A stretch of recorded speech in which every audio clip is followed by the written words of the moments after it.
Em chào anh chị nhé. Em Tuấn Ngà chuyên lắp đặt dàn loa karaoke gia đình. Em xin phép em được giới thiệu. Đây là những đôi loa JB. Bass của nó bass 16, công suất của nó 200W. Loa này là mình ghép cho phòng trà uống cà phê hoặc nhà thờ anh chị nhé, đình, chùa. Cái đôi loa này nghe rất hay, cái trợ lời của nó này nghe rất hay. Hôm nay em sẽ quay cái gian hàng của em Tuấn lần lượt toàn loa JB. Đây là loa của nó là bass 16, công suất của nó ra 200W anh chị nhé. Loa JB bãi của nó xịn, hàng xịn luôn anh chị nhé, quay sách này. Cái này lắp nhà thờ, em chuyên lắp nhà thờ và các đình chùa anh chị nhé. Tiếp theo đây là một đôi loa Bose 4.2 này anh chị này. Đây là một đôi loa Bose 4.2. Con này nghe rất là hay anh chị nhé, thật sự hàng xịn sò luôn.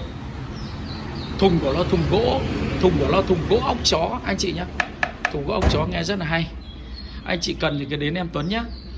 Tiếp theo là đây là một đôi loa Bose tiếp này, nó series 3 anh chị nha. Con này nghe hàng bãi, trần bãi luôn anh chị nhé. Nghe đôi này rất là đẳng cấp rồi anh chị. Con âm ni Nhật Chino anh chị ơi. Đó, Chino này. Con này của nó này nghe rất hay. Cái con này của nó này Modenka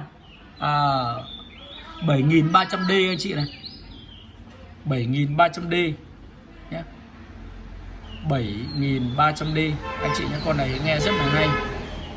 Đó. Và đây một đôi loa JB tiếp này anh chị này.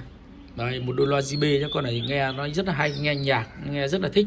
Loa bãi, trần bãi luôn anh chị nhé, trần bãi. Cái dòng loa bãi nghe thì rất là thích luôn. Tiếp theo đây là một đôi loa Soli số của nó là đi màng của nó màng tẩm dầu, màng carbon của nó anh chị nhé, Soli số này.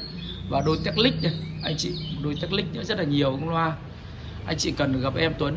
Đây mà một đôi loa Mỹ tiếp này, BMS này, full 25 thôi, công suất của nó ra đấy 450W một bên, 450W một bên anh chị nhé. Đó.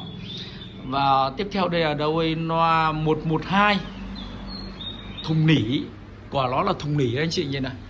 Đó, nỉ của nó rất là đẹp, loa JB nhá anh chị nhá, thùng nỉ của nó 112. Con này đánh rất là hay. Tiếp theo là 115 bass 40 anh chị nhìn này. Đây đôi loa 115 bass 40, nó cũng là thùng nỉ hết anh chị nhá, thùng nỉ của nó này. Đó, rất là xịn sò luôn anh chị nhá, khẳng định là uy tín chất lượng anh chị ạ, đẹp tuyệt vời luôn. Em đây còn mấy đôi thôi.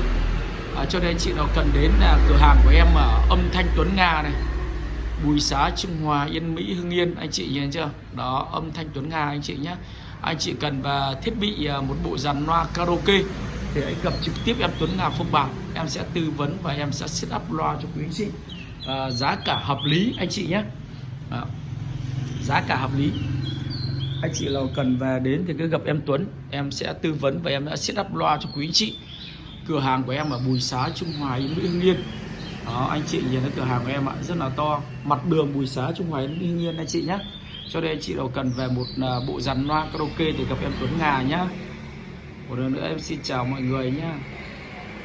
Số điện thoại của em là 0984 715 041. Em xin đọc lại là 0984 715 041. Gặp trực tiếp em sẽ tư vấn nhé, và giá cả yêu thương anh chị nhé. Em chào mọi người nhé.